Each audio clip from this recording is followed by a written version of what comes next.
தமிழ்நாடே கேள்விப்பட்டிராத அதிரடி விலை குறைப்பு சூப்பர் சரவணா ஸ்டோர்ஸ். சொந்த வீடு வாங்க ஸ்டெப் ஸ்டோனுக்கு வாங்க. Step stone. உண்மையில் நாம் அவர்கள் மீது இன்னும் முழுமையான விமர்சனத்தை தொடங்கவே இல்லை. அதை சொல்லு. ஏய், உன்னை அடிக்கவே இல்லை இன்னும். அதுக்குள்ளேயே நீ இப்படி கதறனாக்கா என்ன ஆனாலும் சரி திமுக தூக்குறோம். எந்த எக்ஸ்ட்ரீமுக்கானாலும் போகலாம். அவ்வளோ என்னென்ன வெறுப்பு வரும் மேலே திமுகக்கு? அவ்வளோ வெறுப்புனா என் மக்கள் பரிந்து வைக்கிறாங்கல்ல. மக்கள் வெறுப்பு அவர் பிரதிபலிக்கிறார். எதுக்காக வந்தாரு? தளபதி அவர்களுடைய பலம் என்னன்னு தளபதிக்கு தெரியும் தம்பி. அவருடைய பலம் என்ன, அவருடைய மார்க்கெட் என்ன, எங்கே வரைக்கும் அவர் ஒரு வார்த்தை பேசினா உலக நாடுகள் முழுக்க எதிரொலிக்குது.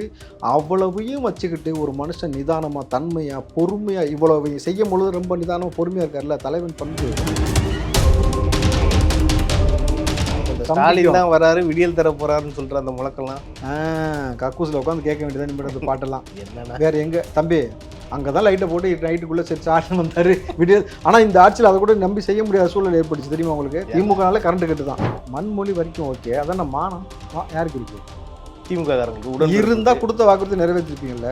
அதான் 90% நிறைவேற்றிருக்கேன்னு சொல்றாங்க. எதில்? ஒயின் ஷாப்லையா? அவர்களிடமே பதவிக்காக பம்பினாரே, அப்போது எங்கே போயிட்டு மானம்? மானம் இருக்கான்னு கேட்குறாரா?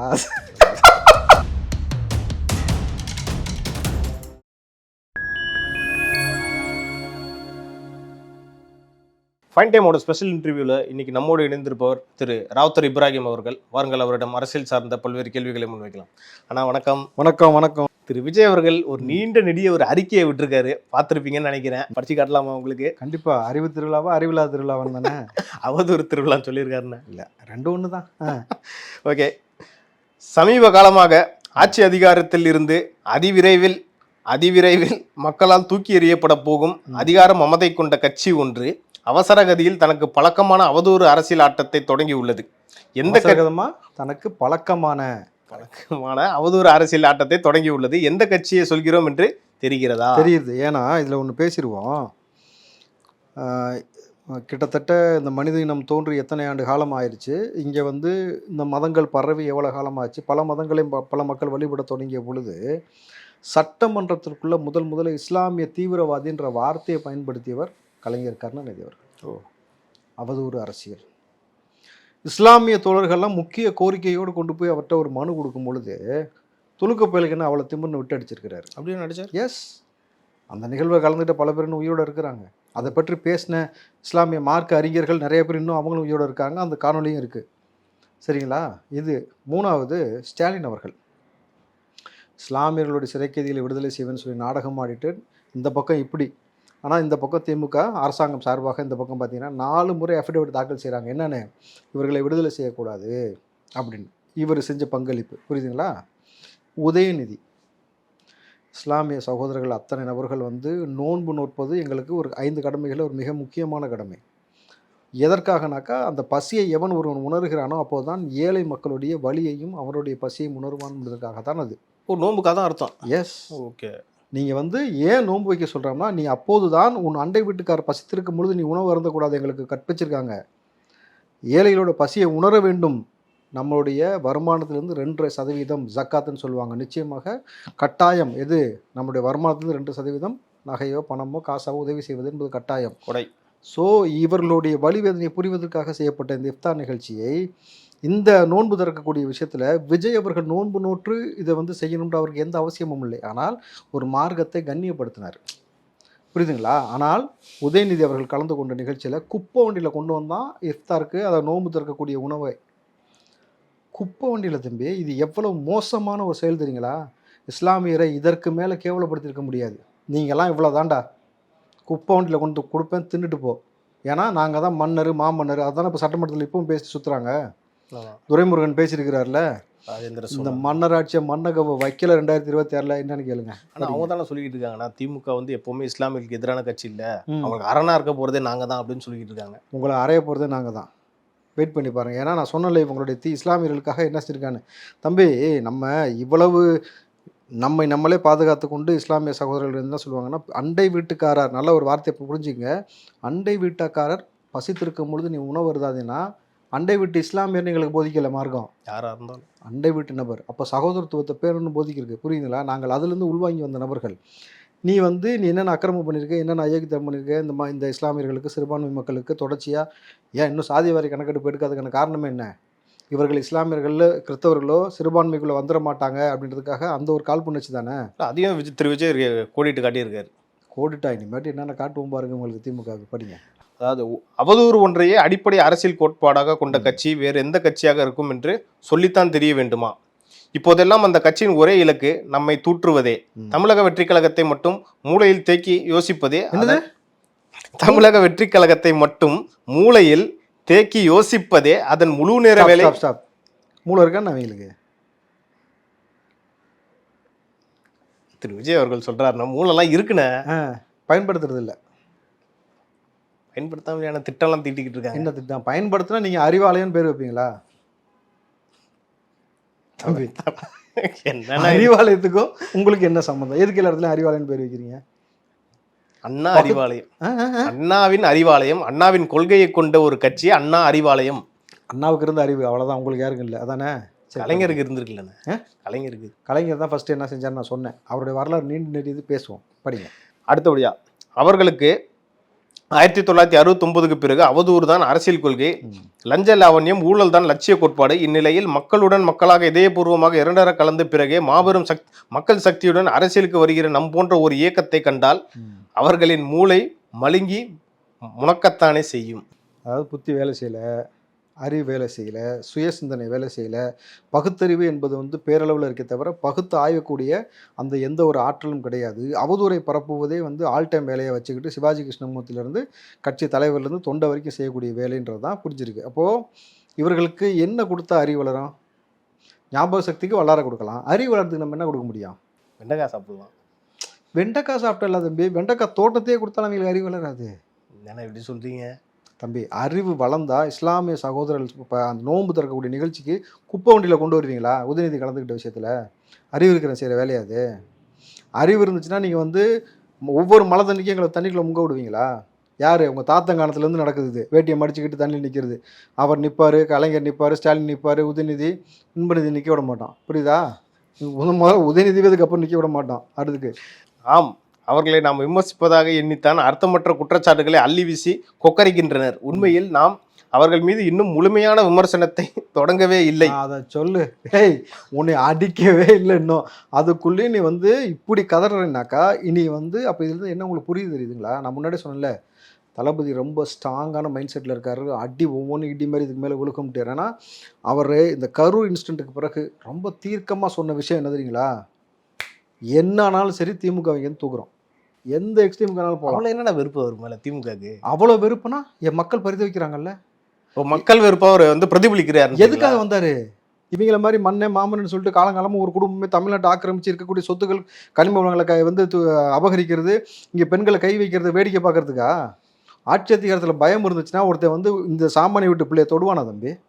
அது எப்படி ஒரு திமுகவுடைய எம்எல்ஏ எம்பி யார் வீட்டு பொம்பளை மேலே எவரும் கை வைக்கல? சாமானிய வீட்டு பிள்ளைகள் மேலே கை வைக்கிறானா எப்படி? இந்த வலி இந்த வேதனையெல்லாம் பார்த்த பிறகு தானே களத்துக்கு வந்திருக்காரு தம்பி. அவருக்கு இருக்கக்கூடிய மார்க்கெட்டுக்கு தளபதி அவர்களுடைய பலம் என்னன்னு தளபதிக்கு தெரியும் தம்பி. அவருடைய பலம் என்ன, அவருடைய மார்க்கெட் என்ன, எங்கே வரைக்கும் அவர் ஒரு வார்த்தை பேசினா உலக நாடுகள் முழுக்க எதிரொலிக்குது. அவ்வளவையும் வச்சுக்கிட்டு ஒரு மனுஷன் நிதானமாக தன்மையாக பொறுமையாக இவ்வளவு செய்யும் பொழுது ரொம்ப நிதானமாக பொறுமையாக இருக்கார்ல, தலைவன் பண்பு. ஏன்னா ஒரு தலைவன் என்பவன் தனித்துவமாக இருக்கிறதுக்கு முக்கியமான காரணம் அவன் தனிமைப்படுத்தப்பட்டிருப்பார். அவர் பல சோதனைகளுக்கு உள்ளாக்கப்பட்டிருப்பார், பல ஏற்றத்தாழ்வுகளை பார்த்திருப்பார், பல துரோகம் ஏமாற்றத்தை பார்த்த பிறகு அவருக்கு தன் குடும்பம் தன் பிள்ளைன்ற ஒரு சிந்தனை ஓட்டமே வராது. யதார்த்தமான ஒரு விஷயத்தை புரிஞ்சுப்பாங்க. இந்த உலகத்தை நம்ம எப்படி நேசிக்கணும், மக்களை எப்படி நேசிக்கிறோம், இந்த உலக வாழ்க்கைன்றது எது வரைக்கும் நமக்கு இருக்கும், இது நிரந்தரம் கிடையாது, நமக்கு கொடுக்கப்பட்ட பொருட்செல்வமோ அதிகாரமோ மக்களுக்கு கொடுப்பதான்றதை உணர்ந்த பிறகு தான் தளபதி உள்ளே வந்திருக்கிறாரு. அப்போது நீங்கள் எங்களை இவ்வளோ வதைக்கும் பொழுது அவருக்கு எவ்வளோ வேதனை இருக்கும். அதை தான் அவர் சொல்கிறேன்ல, எந்த எக்ஸ்ட்ரீம்னாலும் போகிறோம் தூக்குறோம். அதாவது 2 வருஷத்துக்கு முன்னாடி நினைக்கிறேன், அதாவது ஏதோ மக்கள் ஏதோ யாரோ ஒரு குற்றவாளி ஒரு பெண்ணை தொடுறான் அப்படின்றது கூட ஓகே. பல்லாவரம் எம்எல்ஏ கருணாநிதி அவரோட வீட்டு ஒரு பணிப்பெண்ணை கொடுமை பண்ணுற ஒரு சம்பவம் வெளிவந்துச்சு பார்த்தீங்கன்னா, அது யாருன்னா பையன் அவர் மருமகளே இந்த மாதிரி ஒரு சம்பவத்தை பண்ணாங்க. அவன் கூட அரெஸ்ட் ஆகி ஜெயிலெலாம் உள்ளே இருந்தா அந்த காட்சியெல்லாம் கூட வந்துச்சு. ஆமாம், கருணாநிதிக்குள்ளே வேற என்ன செய்யும்? இது அந்த கருணாநிதி இல்லடா, கருணாநிதி எம்எல்ஏ. நான் பல்லவரம் நான் என்ன வேற யார சொன்னேன்? ஓ, உனக்கு இதை சொன்னா அது கனெக்ட் ஆகுதோ? இல்ல சரி சரி நான் சொல்ல சரி, இதை சொன்னோன்னு உனக்கு அது கனெக்ட் ஆகுதுன்னா அப்ப புரிஞ்சுக்க வேண்டியதான். இப்ப கருணாநிதி புள்ளன்றதால இப்படித்தான் செய்வாங்க போல் இருக்கு. அவர்கள் மீது வைக்கின்ற மிக லேசான விமர்சனங்களுக்கே மக்கள் மிக பலமான வரவேற்பை அளிக்க தொடங்கி உள்ளனர். அதை கண்டு அஞ்சி நடுங்கியதால் தான் தங்கள் என் பேராயம் மற்றும் ஐம்பெருங்குழுக்களாக கொண்டு அதிரி புதிரியாக ஆலோசித்து நம் மீது மக்கள் ஏற்றுக்கொள்ளும் எந்த ஒரு விமர்சனத்தையும் வைக்கவே இயலவில்லை. அத்தகைய இயலாமையில் அந்த கட்சியின் தலைவர் கை கொண்டதுதான் எந்த கொம்பனாலும் எங்கள் ஆட்சியை வீழ்த்த முடியாது என்கிற அதிகார மயக்க முழக்கம். எந்த கொம்பனும் தொட முடியாதுன்னு சொல்ற வேண்டியது. ஏன் யார் தொட முடியாத அளவுக்கு முன்னக்கூட்டி இவங்களே குழி தோண்டி போச்சிட வேண்டியது. அவ்வளவு நல்லா இருந்தா தானே தொடுவேன், இருந்தா தானேப்பா எங்களை தொடுவேன் அப்படின்ற மாதிரி. நீங்க தலைவர் விஜய் அவர்கள் சொல்லக்கூடிய வார்த்தை நீங்க நோட் பண்ணணும். மக்கள் எங்களுக்கு கொடுத்த வரவேற்பு, இவர்களை லேசாக விமர்சித்து லேசாக ஒரு அடி அடித்ததுக்கு மக்கள் எங்களுக்கு எவ்வளோ வரவேற்பு கொடுத்தாங்கன்றத திருவாரூரில் பார்த்தேல்ல, உன் ஊர் உன் கோட்டைன்னு சொன்னில்ல, பார்த்தேல்ல. திருச்சியில் நாங்கள் தான் 2 பெரிய ஆளுமைன்னு உட்காந்துருக்கீங்க. யார்? ஒன்று கே நேரு, இந்த பக்கம் அன்பில் மகேஷ். ஆனால் என்ன நடந்தது? ஆனால் எல்லாரும் எதிர்பார்க்கறது என்ன தெரியுமா? தளபதி குளத்தூருக்குள்ளே வந்தால் எப்படி இருக்கும்? அப்புறம் மன்னவர் சின்னவர்னு சொல்லிட்டு ஒருத்தர் இருக்காரு, சேப்பாக்கம். சேப்பாக்கம் சேகுவாரெல்லாம் செல்ல பிள்ளைன்னு சொல்கிறாங்கல்ல, அவர் தொகுதிக்கு வரும்போது எப்படி இருக்கும்? அவருங்க இந்த 2 தொகுதிக்குள் வரும்பொழுது இவர்கள் வெக்கி தனை குளிர் அளவுக்கு இருக்கும். யார்? முதலமைச்சர் அவர்களும் உதயநிதி அவர்களும் துணை முதலமைச்சர் அவர்களும் வெக்கி தலை குளிர் அளவு இருக்கும். என்னன்னா, நம்ம இந்த தொகுதியில் நம்ம தான் வேட்பாளராக இருக்கிறோம், நம்ம தான் எம்எல்ஏவை ஜெயிச்சிருக்கோம், நம்ம அமைச்சராக இருக்கிறோம், ஒருத்தர் முதலமைச்சர் ஒருத்தர் துணை முதலமைச்சர். ஆனால் தளபதி விஜய் அவர்களுக்கு இவ்வளவு பெரிய வரவேற்பு, இவ்வளோ பெரிய கொண்டாட்டத்தை மக்கள் கொடுக்குறாங்க. அவரை பார்க்கறதுக்கு ஆர்ப்பரித்து வராங்க, அவர் மீது பேரன்பு கொண்டு நேசிக்கிறாங்க, அவர் தான் அடுத்து கொண்டு போய் முதலமைச்சர் சீட்டில் உட்கார வைக்க போகிறாங்கன்றதை தெரிஞ்சதுக்கப்புறம் நிச்சயமாக சொல்கிறேன், நம்ம என்னடா பண்ணோம் 75 வருஷம் கட்சின்றாங்கல்ல, நாங்கள் ஃபவுண்டேஷன் ஸ்ட்ராங்காக போட்டிருக்கேன்னு அடியில் புளுத்து போய் கிடக்கு, மேலே தான் பயங்கரமாக இருக்குது. புரியுதுங்களா? மேலே தான் பார்க்க மேக்கோப்பாக அப்படியே பயங்கரமாக இருக்கும் தெரியும், உள்ளே கிட்டத்தட்ட ஆட்டம் கண்டு கிடக்கு. அந்த தொகுதிக்கு தளபதி வரும்பொழுது நடக்கும் பாருங்கள். அன்றைக்கு எழுதி வச்சுங்க, நீங்கள் யாராக வேணா இருங்க, முதலமைச்சராக இருங்க, துணை முதலமைச்சராக இருங்க, தளபதி உள்ளே வரும்பொழுது லெஃப்ட் ரைட் நீங்கள் எந்த பக்கம் போக முடியாது. அப்போ இந்த ஸ்டாலின் தான் வராரு, விடியல் தர போறாருன்னு சொல்கிற அந்த முழக்கெல்லாம் கக்கூசில் உட்காந்து கேட்க வேண்டியதான் நிமிடம் அந்த பாட்டெல்லாம். என்னன்னா வேறு எங்கே தம்பி, அங்கே தான் லைட்டை போட்டு நைட்டுக்குள்ளே சரி ஆட்சி வந்தார் விடியல். ஆனால் இந்த ஆட்சியில் அதை கூட நம்பி செய்ய முடியாத சூழல் ஏற்பட்டுச்சு தெரியுமா உங்களுக்கு? திமுகனால கரண்ட் கட்டு தான். கட்டுங்களா? இப்போ இந்த நவம்பர் டிசம்பர் ஆரம்பிச்சிச்சுல, இனி மழை ஆரம்பிச்சிடும்ல, இதுக்கப்புறம் பாருங்கள் ஆட்டம் எப்படி இருக்கும்ட்டு. தங்களை கொள்கைவாதிகளாக அடிக்கடி காட்டிக் கொள்வதற்காக, எல்லோரையும் ஏமாற்றுவதற்காக தமிழ்நாடு, தமிழ் மொழி, தமிழினம்தான் தங்கள் உயிர் என்றும் மண்மொழி மானம்தான் தங்கள் தலையாய கொள்கை என்று ஒரு சம்பிரதாய சங்கை முழங்க தொடங்கியுள்ளார் அக்கட்சியின் தலைவர். மண்மொழி வரைக்கும் ஓகே, அதான் மானம் யாருக்கு இருக்கு? திமுக காரங்களுக்கு இருந்தா கொடுத்த வாக்குறுதி நிறைவேற்றிருப்பீங்கல்ல. அதான் 90% நிறைவேற்றிட்டேன்னு சொல்றாங்களே. எதுல? ஒயின் ஷாப்லையா? வாக்குறுதிய கேட்குறேன். நீங்கள் மண் மொழி இனம்னு சொல்லி ஏமாற்றுறதுல நீங்கள் ஒரு விஷயம் புரிஞ்சுக்கணும். தமிழ்னு உருட்டக்கூடிய நீங்கள், உதயநிதி தலைமையில் இங்கே நடந்துச்சு, முதலமைச்சர் பங்கு பெற்ற நிகழ்வு தான் கேலோ இந்தியா நடந்துச்சு. விளையாட்டுது ஞாபகம் இருக்குல்ல உங்களுக்கு? அப்படின்னா என்ன அர்த்தம்? அது ஹிந்தி வார்த்தை. விளையாடு இந்தியான்னு சின்னதாக தமிழில் கூட பேர் வைக்க வக்கற்றவர்கள். எவ்வளவு பயம் இருந்தாலும் நீங்கள் மோடியை பார்த்து பயந்துருந்தீங்கன்னா, தமிழில் சின்னதாக நம்ம ஊர், நம்ம ஸ்டேட்டு, நம்ம தான் சிஎம்ன்ற ஒரு புரிதல் உங்களுக்கு இருந்தால் வச்சுருப்பீங்கல்ல. அது கேட்டால் ஒன்றிய அரசோட திட்டம்னுவாங்க. என்னது? கேலோ இந்தியா ஒன்றிய அரசு திட்டம் தானே. அது யார் ஸ்டேட்டில் நடக்குது? தமிழ்நாடு. சரி, நான் கேட்குறேன், இங்கே நீங்கள் சென்ட்ரல் எக்மோர்லாம் போனீங்கன்னா ஹிந்தியில் இல்லையா பழக? இருக்குது. அப்புறம் எந்த இடத்துல போடணும்னு ஒரு புரிதலோட போட்டிருக்கோம்ல. நீ ஏன் அப்போ ஏன் ஸ்டேட்டில் நடக்குது, பிற மாநிலங்கள் பார்க்கும்பொழுது எந்த ஸ்டேட்டில் நடக்குதுன்னு தெரியணும்ல. அப்போ தமிழில் இருக்கணும்ல. இப்போ நம்ம எவ்வளோ ஏமாத்துறாங்கன்னு உங்களுக்கு புரியுதா? நீங்கள் ரொம்ப தூரம்லாம் போறீங்க. கோயம்பேட்டில் அந்த போர்டு இருக்கும்ல, இந்த வழி சைன் போர்டு, அதில் ஹிந்தி இருக்குது. எங்கேயுமே பார்க்கலாம். அங்கே மட்டும் ஏன் ஹிந்தி இருக்குன்னு எனக்கும் தெரியல. இல்லை, அது ஜங்ஷன் மக்கள் பலதரப்பட்ட மக்கள் சென்னைக்குள்ளே இருக்கிறதுனால அவர்கள் அந்த இப்போ நீங்கள் கோயம்பேடு போய் பஸ் ஏறணும்னால அதுக்காக தெரிஞ்சுக்கிறதுக்காக வைக்கிறோம். அப்போ இந்த புரிதல் இருக்குது. இது நீங்கள் செய்யணும் பொழுது எவ்வளோ அச்சப்பட்டு கிடக்குறீங்களோ, எவ்வளோ மக்களை ஏமாற்றுறீங்க உங்களுக்கு தெரியல. தமிழ் உருட்டிக்கிட்டே கடைசி வரைக்கும் எங்களை ஏமாற்றிட்டு அங்கே போய்ட்டு என்ன கவுடா அப்படின்னு பேச வேண்டியது. அடுத்தபடியாக போதாதென்று அறிவு திருவிழா, ரொம்ப முக்கியமானது, போதாதென்று அறிவு திருவிழா என்ற பெயரில் பரன்களில் கிடைக்கும் பழைய ஓலைகளை தூசு தட்டி தோரணம் கட்ட பார்க்கும் அவர்களின் பழைய மற்றும் புதிய கொள்கையை உறுதி பற்றி கொஞ்சம் கொஞ்சமாக பார்க்கலாமா? யாரை ஏளனமாக பரிகாசம் செய்தார்களோ அவர்களிடமே பதவிக்காக பம்பினாரே, அப்போது எங்கே போயிட்டு மானம்? மானம் இருக்கான்னு கேட்குறாரா? அதுக்கு அர்த்தம் அவரு எங்கே போனது மானம். உனக்கு மானம் இருக்கான்றத இவ்வளவு அழகா நாசுக்கா நாகரிகமாக கேட்க முடியுமானா யாராலையும் முடியாது. பிரதமரை போய் பார்க்கறது கூட என்ன தப்பு? எப்படின்னு கேட்குறேன். 4 வருஷமா போகாம திடீர்னு ஒரு நாள் நீங்க போறீங்க. ஈடு ஏன் போனீங்க புரிஞ்சா? நீங்கள் பிரதமரை பார்க்கறது, பிரதமர்கிட்ட பேசுறது, நீங்க என்னென்ன செய்றீங்க எங்களுக்கு எல்லா விஷயமும் தெரியும். நாங்க வந்து தம்பி ஜென்சி கிட்டு இந்த காலம் வந்தாச்சு. உங்கள் தாத்தங்காலம் கிடையாது. நான் பல முறை சொன்னேன். இன்றைக்கு பிள்ளைகளுக்கு எல்லா தரவுகளும் கையில் கிடைக்குது மொபைலில். நீங்கள் ஏன் செஞ்சீங்க, எதுக்கு செஞ்சீங்க எல்லாமே தெரியும். அதுக்கு முன்னாடி அந்த அந்த பாயிண்ட் திரும்பி படிங்க. யாரை ஏளனமாக பரிகாசம் செய்தார்களோ அவர்களிடமே பதவிக்காக பம்பினாரே. அப்போது முன்னாடி இந்த ஓலைன்னு வந்துச்சுல, என்ற அறிவு திருவிழா என்ற பெயரில் பரன்களில் கிடைக்கும் பழைய ஓலைகளை தூசு தட்டி தோரணம் கட்ட பார்க்கும் அவர்களின் பழைய மற்றும் புதிய கொள்கையை உறுதிப்பட்டு கொஞ்சம் கொஞ்சமாக பார்க்கலாமா? ஸ்டாப். 2026 புது ஓலை வரும். பழைய ஓலை தானே எடுத்த, உனக்கு புது ஓலை எழுதியிருக்காங்க மக்கள். என்னது? மக்களுடைய தீர்ப்புக்கு முன்னாடி தலை வணங்குகிறேன். ஓலையை நாங்கள் இப்போ எழுதி உங்களுக்கு கொடுப்போம், நீ வாங்கி அதை பரணி மேலே வச்சுட்டு பார்த்துட்டே உட்காருங்க.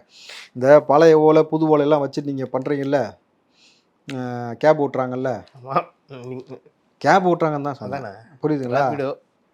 ஓலா அந்த மாதிரி பல நபர்கள் பல இடத்துல இருக்கிறாங்க. இவர்கள்லாம் சேர்ந்துக்கிட்டு மக்களை முட்டாளாக நினைக்கிறது. அதான் சொல்கிறேன், நீங்கள் எங்களை முட்டாள் நினச்சிக்கிட்டு இருக்கிறீங்கல்ல, நீங்கள் இதற்கான விலையை நிச்சயமாக கொடுக்கணும். ஏன்னா மக்களை ஏளனமாக பேசுவது, மக்களை வந்து இந்த மழை பெருவெல்ல வந்தபோது இந்த ரொட்டிக்கு பண்ணுக்கு தானே அலையிறேன்னு சொல்லி தூக்கி போடுறது. புரியுதுங்களா? இவங்க ஒரு பக்கம்னாக்கா அங்கிட்டு இன்னொருத்தர் முன்னாடி முட்டிகளவால் தண்ணியில் வந்து படகுல வந்து ஒரு சீன் போட வேண்டியது. இவர்கள் நிலை 2026 என்னவாகிறது? தளபதி விஜய் அவர்களை கேவலமாக விமர்சித்த நபருடைய நிலை இனி என்னவாக போகிறது? ஏன்னா பிரபஞ்சம் ஒரு தலைவனை தேர்வு பண்ணி கொடுத்துருக்குனாக்கா, அந்த தலைவனை இழிவுபடுத்துனீங்கனாக்கா தலைவன் ரியாக்ட் பண்ண மாட்டான், பிரபஞ்சம் ரியாக்ட் ஆகும். அதற்கான விலை நீங்கள் கொடுப்பீர்கள். கிட்டத்தட்ட மோசமான அவமானத்தை நீங்கள் சந்திக்கக்கூடிய சூழல் ஏற்படும், பதவி விலகக்கூடிய சூழல் ஏற்படும். நீங்கள் உங்களுடைய சொத்துக்கள் எல்லாத்தையும் கொள்ளடிச்சு வச்சுருக்கீங்களா, எல்லாத்தையும் மறுபடியும் அரசுடைமை ஆக்கப்படும். கொடுத்துட்டு நீங்கள் எப்படி வந்தீங்களோ அப்படியே போவோம். என்ன நாங்கன்னா ட்ரெயினுக்கான டிக்கெட்லாம் எடுத்து கொடுப்போம். எடுத்து தானே ஆகணும். அதில் எடுத்து கொடுப்போம், எடுத்து தான் ஆகணும். தம்பி எடுத்தாங்கன்னா அவங்க எடுக்க மாட்டாங்க தம்பி, உனக்கு தெரியாது அவங்கள பற்றி. நம்ம தான் எடுத்து கொடுக்கணும். ஓசி பிரியாணிக்கு போய் சண்டை போட கூட்டம் தானே, அப்படி காசு கொடுத்தானே சாப்பிடணும் கடையில் போய். அப்போ இவங்க எப்படி எடுப்பான் நம்புற? நம்ம எடுத்து கொடுப்போம், எவ்வளவோ பண்ணிட்டோம், கடைசியாக அதை பண்ண மாட்டோமா? ஏசி டிக்கெட்டா வருது, கக்கூசு பக்கத்தில் உட்கார வைக்கலன்னு சந்தோஷப்படு. புரியுதா? டிக்கெட் எடுத்து கொடுப்போம், ஜென்ரல் கம்பார்ட்மெண்ட் தான் கொடுப்போம், போயிட்டே இரு. சாதிவாரி கணக்கெடுப்பு ஆய்வை நடத்தாமல் மாநில அரசுக்கு அதிகாரம் இல்லை என்ற அர்த்தமற்ற வாதத்தை வைத்து தப்பிக்கும் போது எங்கே போனது அவர்களின் சமூக நீதி கொள்கை? தம்பி, சமூக நீதியை சபைப்பட்டில் ஏற்றுறதை நம்ம தொடர்ச்சியாக 4 வருஷம் பார்த்துக்கிட்டு இருக்கிறோம். இவர்கள் சாதியவாரி கணக்கெடுப்பு எடுக்கிறதில்ல. நீங்கள் இந்தியா கூட்டணியில் இருக்குன்றீங்க, அந்த கூட்டணியில் இருக்கக்கூடிய ஆட்சியில் இருக்கக்கூடிய பிற மாநிலங்கள்லாம் எடுத்துட்டாங்க. நீங்கள் வந்து அந்த வேலையை செய்வதற்கான ஒரு அச்சம் ஏன் ஏற்படுகிறதுனாக்கா, நீங்கள் எல்லாரும் சிறுபான்மையினாக இங்கே மாற்றப்படுவீர்கள். சிறுபான்மைன்னு சொல்லக்கூடிய நபர்கள் சிறுபான்மையாக இல்லாமல் பெரும்பான்மையாக மாற்றப்படுவார்கள். 2வது, நீங்கள் அதிகார மமதையிலையும் என்ன சொல்கிறது, அந்த சாதின்ற ஒரு பெரிய ஒரு விஷயத்தை உள்ளே வாங்கிக்கிட்டு நீங்கள் வந்து எங்களை இழிவான மனப்போக்கில் பார்க்கக்கூடிய அந்த பார்வைன்னு உங்கள்கிட்ட இருக்குன்றது நிதர்சனமாக நமக்கு தெரிகிறது. உங்கள் அமைச்சர் பெருமக்கள்லேருந்து பேசக்கூடிய வார்த்தை ஓசி தானே, எஸ்சி தானே, சைவம் வைணவம் குறித்து பேசுகிறதா இருக்கட்டும், இங்கே இருக்கக்கூடிய தமிழ் கலாச்சாரத்தில் இங்கே இருக்கக்கூடிய பெண்களை வந்து நீ ரகசியமாக வந்து ரீசார்ஜ் பண்ணிட்டு பாய் ஃப்ரெண்டு கூட சுற்றுன்னு சொல்லக்கூடிய நபர்கள்லாம் வந்து எந்த மாதிரியான மனப்போக்கில் இருப்பாங்க? முன்னாள் முதலமைச்சராக இருக்கட்டும், பெருக்கக்கூடிய எதிர்க்கட்சி நபர்களாக இருக்கட்டும், எல்லாத்தையும் பார்த்து விமர்சிக்கிறது, கேவலமான விமர்சனம் வைப்பது. ஸ்டாலின் அவர்கள் வந்து நாங்கள் என்ன அரசியல் பண்ணாமல் அவியலா பண்ணுவோம்னு சொல்கிறது. ஒருத்தர் வந்து பொண்டாட்டியை காணான்னு சொன்னால் மாடை காணான்னு சொல்கிறது, சரி மாடை காணான்னா பொண்டாட்டியை காணான்னு சொல்கிறது. இந்த மாதிரி பல விதமான வேலைகள் செஞ்சுக்கிட்டு இருக்கிறீங்கல்ல, எல்லாத்துக்கும் ஒரு முடிவுன்னு ஒன்று இருக்கலாம். ஆரம்பம்னு ஒன்று இருந்தால் முடிவுன்னு ஒன்று இருக்கும். நிச்சயமாக இருக்கா இல்லையா? கண்டிப்பாக. 49 ஆரம்பம், 26 முடிவு. ஜெயக்கடா என்றவரின் குழந்தைக்கு கருணாநிதி என பெயர் வைக்க அதெல்லாம் வந்து என்ன சொல்கிறது, அது இஸ்லாமிய குழந்தை, இஸ்லாமிய வீட்டு பிள்ளை. அந்த பிள்ளைக்கு வந்து கருணாநிதினு பேர் வச்சு விட்றாருனாக்கா இதை விட என்ன நான் சொல்கிறது? கருணாநிதினு பேர் வச்சது கூட தப்பு இல்லைண்ணா. அது ஏதோ ஒரு இஸ்லாமிய பேர், அவர் காலில் ஜெயக்கடான்னு இங்கே எப்படி விழுந்துருக்குன்னு எனக்கும் புரியலை. அது எனக்கு காதில் நீங்கள் உங்களுக்கு தப்பு விழுதெல்லாம் விழுங்க. எது கருணாநிதினு பேர் வைக்கிறீங்க? உங்கள் வீட்டில் பிறந்த வாரிசுக்கு இதுக்காக கருணாநிதினு பேர் வச்சுருக்கியா? வைக்கலை. ஏன் வைக்கலை? தமிழ் பேரை வைங்க, தமிழ் பேரை வைங்கன்னு சொல்கிறீங்களா ஸ்டாலின் அவர்கள்? ஏன் உங்கள் பேரை ஸ்டாலின்ற பேரை மாற்ற வேண்டியதானே? அவர் பேர் ஐயாத்துறைண்ணே. ஐயாத்துறை. சரி, அவரே சொல்லியிருக்காரு. அப்படியா? சரி, ஐயாத்துறை 2027 ஐயா மூடுன்றுவாங்க. அறிவு திருவிழா என்று பெயர் வைத்துவிட்டு முழுக்க தமிழக வெற்றி கழகத்தை மட்டுமே மறைமுகமாக திட்டும் திருவிழாவாக அதை மாற்றியதிலேயே அது அறிவு திருவிழாவாக இல்லாமல் அவதூறு திருவிழாவாகத்தான் மாறியது. தளபதி அவதூறுன்றாரு, ஆனால் எனக்கு வேறு மாதிரி தான் தோணுது. அதாவது எது உங்களுக்கு பொருந்தாதோ அதை தொடக்கூடாது. அறிவு உங்களுக்கு பொருந்தலைன்னும் போது நீங்கள் ஏன் வந்து அதை தொட்டுக்கிட்டு தொடவிக்கிட்டு, கரெக்டு தானே தம்பி? அறிவு உள்ளவங்க தானே இருக்காங்க திமுகவில், எல்லாருமே அறிவு உள்ளவங்க தான் இருக்காங்க. மருத்துவர் இருக்காங்க, இன்ஜினியர்ஸ் இருக்காங்க, பட்டப்படிப்பு படித்தவங்க, பிஹெச்டி படித்தவங்க நிறைய பேர் இருக்காங்க. பத்தொம்பது அறிவு இல்லைன்னு சொல்ல முடியாதுல்ல. நம்ம கல்வி அறிவுக்கும் பொது அறிவுக்கும் வித்தியாசம் இருக்குது தம்பி. நீங்கள் ஒருத்தன் பட்டய படிப்பு படிச்சதுனாலே அவன் அறிவு சார்ந்தவன் அப்படின்னு நீங்கள் எடுத்துக்கொள்ளவே முடியாது. காமன் சென்ஸ்னு ஒன்று இருக்குல்ல. தமிழ்நாட்டை இது வரைக்கும் ஆட்சி செஞ்ச பல நபர்கள் வந்து பட்டய படிப்பில் தேர்ச்சி பெற்ற நபர்கள் கிடையாது. ஆனால் அவர்களுக்கு மனிதத்துவம்னா என்னன்னு புரியும், மனிதர்களை பற்றின வாழ்வியல் என்னென்னு புரியும், இங்கே இருக்கக்கூடிய குலதெய்வ வழிபாடு என்னென்னு தெரியும், கூட்டு குடும்பம்னா என்னென்னு தெரியும், சிலைகள்னா என்னென்னு தெரியும், இங்கே இருக்கக்கூடிய கலைகள்னா என்னென்னு தெரியும், இங்கே இருக்கக்கூடிய எல்லா ஆற்றலையும் எப்படி நம்ம வந்து மக்கள் சக்தியில் இருக்கக்கூடிய விஷயத்தை வச்சு, இங்கே இருக்கக்கூடிய ரிசோர்ஸ்ன்னு சொல்கிறோம்ல, மண் வளத்தை வைத்து எப்படி வந்து இதை வந்து வளப்படுத்துவதுன்னு உங்களுக்கு தெரியும். உங்களுக்கு என்ன தெரிஞ்சிருக்கு இது வரைக்கும்? ஏதாவது ஒரு விஷயத்தை ஊக்குவிச்சோம், தற்சார்பு முறையை ஊக்குவிச்சோம். இது வரைக்கும் மாணவ பிள்ளைகள் வந்து நீங்கள் அறிவு சார்ந்து கண்டுபிடிக்கக்கூடிய கண்டுபிடிப்புகளுக்கு அரசாங்கம் மானியம் கொடுக்கும்னு ஏன் இது வரைக்கும் சொல்லலை? ஏன் அவர்கள் நீங்கள் ஊக்குவிக்கலை? டெட்ரா பேக்கை கொண்டு வரதுக்கு உட்காந்துருக்கீங்கனாக்கா அதைத்தான் சொன்னேன். உங்களுக்கு எது இல்லையோ எது வராதோ விட்டுருங்க, தயவு செஞ்சு விட்டுட்டுங்க. இதுக்கு மேலே ஏதாவது வேணால் நம்ம தம்பி நான் தான் சொன்னேன்ல, நீங்கள் மூளை வளர்ச்சிக்கு இல்லை மூளையுடைய திறனை ஞாபக சக்தி ஆற்றல் படுத்துறதுக்கு வல்லார கடை கொடுக்கலாம். அறிவு வளர்கிறதுக்கோ சிந்தனை ஓட்டம் வளர்கிறதுக்கு நம்ம இங்கே கொடுக்கறதுக்கு என்ன இருக்குது? என்ன இருக்குது? என்ன கொடுத்தா வளர்ன்னு நினைக்கிறீங்க? நம்ம தான் அதை வளர்த்துக்கணும். எதையும் கொடுத்தெல்லாம் வளர்க்க முடியாது, நம்ம தான் அதை வந்து வளர்த்துக்கணும். நீங்கள் எப்பயுமே ஒருத்தன் சுய சிந்தனையில் வந்து அவன் சிந்திக்க ஆரம்பிக்கணும்னா அவனை ஃபஸ்ட்டு தனிமைப்படுத்தணும். அப்போ தான் அதிகமான சிந்தனை ஓட்டம் ஓடும். அதில் 2 வகையான கூட்டு இருக்குது. ஒன்று நல்ல சிந்தனை, ஒன்று கெட்ட சிந்தனை. இவர்களை தனிமைப்படுத்தினாலும் நல்ல சிந்தனை ஓடும்னு நினைக்கிறீங்களா? 10 வருஷம் தனியாக தான் இருந்தாங்க, அப்போ நல்ல சிந்தனை ஓடிச்சா? அப்போ நீ என்ன சொன்ன? டாஸ்மார்க்கை மூடு, அரசே மானங்கட்ட அரசு டாஸ்மார்க்கை மூடுன்னு பதாகையெல்லாம் முடிச்சுட்டு வந்தாங்க. ஆட்சிக்கு வந்ததுக்கப்புறம் 750 கோடி. அதை தாண்டி கனிமொழி நாங்கள் அப்படி சொன்னோமா? நீங்கள் தானம்மா சொன்னீங்க இளமுதவிகளை உருவாகிறாங்கன்னு. அதுக்கப்புறம் நாங்கள் அப்படி சொன்னோம். அந்த கேள்வி எடுத்தேன் பாரு, ஓட்டுன்னு ஓட வேண்டியது பொழுது சில விஷயங்களை இவர்கள் புரிந்து கொள்ளாமல் இங்கே வந்து மக்களை வந்து முட்டாள் நினச்சிட்டு இருக்காங்க. உங்கள் பலம் என்ன என்பது உங்களுக்கு தெரியவில்லை. ஏன்னா நீங்கள் எவ்வளவு பலவீனம் அடைஞ்சிருக்கீங்க. திமுக நீங்கள் பலமாக இருப்பது போல் நினச்சிக்கிட்டு இருக்கீங்க. எண்ணிக்கையில் இல்லை பலம், புரியுதுங்களா? பலம் என்பது எண்ணிக்கையில் கிடையாது, மக்கள் சக்தி, மக்கள் ஆதரவு. ஒரு ஆள்னா கூட அவனுடைய பலம் என்ன என்பது அவன் எவன் ஒருவன் அறிகிறானோ அவன் தான் இந்த உலகத்தை புரட்டி போடுவான். அப்படித்தான் நீங்கள் விவேகானந்தர் எடுத்துங்க, அப்துல் கலாம் வரைக்கும் எடுத்துங்க, இருக்கக்கூடிய பெரும் ஞானிகள் எடுத்துங்க, அம்பேத்கர் எடுத்துக்கிட்டாலும் சரி, காந்தி எடுத்துக்கிட்டாலும் சரி, நேதாஜி எடுத்தாலும் சரி, கொள்கை தலைவர் பெரியாராவே இருக்கட்டும், நீங்கள் இயேசுவாக அவரித்தவர் எடுத்தாலும் சரி, நபிகள் நாயகத்தை எடுத்தாலும் சரி, இங்கே இந்து கடவுளில் வந்து எத்தனையோ நபர்கள் மனித அவதாரம் எடுத்திருக்காங்க பொழுது அவர்களுக்கு தன் பலம் என்னவென்று தெரியும்.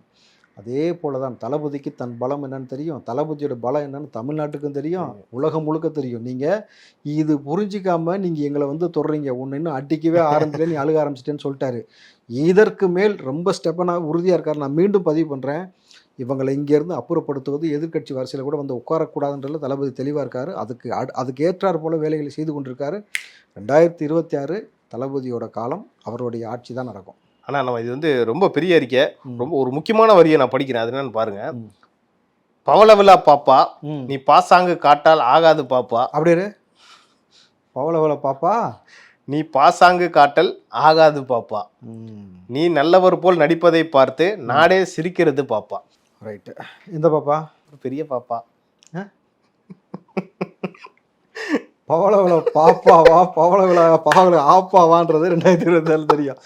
தன் குடும்பம், தன் வீடு, தன்னுடைய பிள்ளைகள், தன் உற்றார் உறவினர்கள், தன்னுடைய சொத்துக்கள் அப்படின்றத விஷயத்தை மட்டும் உள்ளே வச்சு தாப்பா போட்டுக்கிறாங்கன்னு சொல்கிறேன். அவங்கள மட்டும் சேஃப்டி படுத்திட்டு மக்களை வந்து சேஃப்டி படாமல் வச்சுட்டு மக்களை அவதூறுக்கும் மக்களை வந்து அல்லோலப்படுவதற்கும் விட்டுருக்காங்க.